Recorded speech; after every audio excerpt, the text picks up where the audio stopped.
Pauwi na ako, mga loves.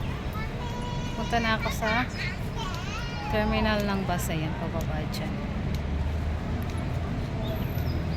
Ayan. Anong oras pa lang ngayon? Mag 3. Ayan. Pumili ako ng dragon fruit at saka saging. Yung blend ko na lunch at dinner ko. So, naubusan ako ng stock. Kaya yan, bumili ako. Para bukas.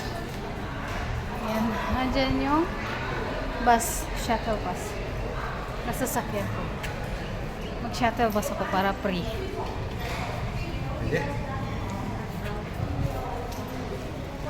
Mabait yung employer na yan na dalawa. Binati ako. Ngumiti sila sa akin. Ang katulong nila Pinay. Ang helper nila Pinay.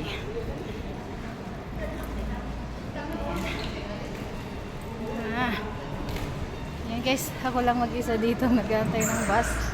Wala. Kakaalis lang ng bus kaya ayan. Ayan, dito lang muna ako. Bitawan ko yung dala ko kasi mabigat. Ayan. Dito kasi yung sakayan ko. Broadcast. Dito yung free shuttle.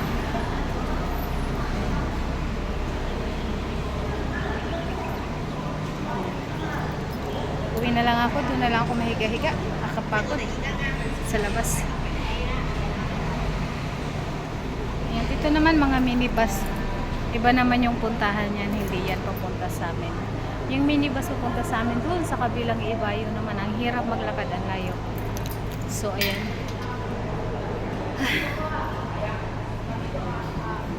Wala masyadong tao.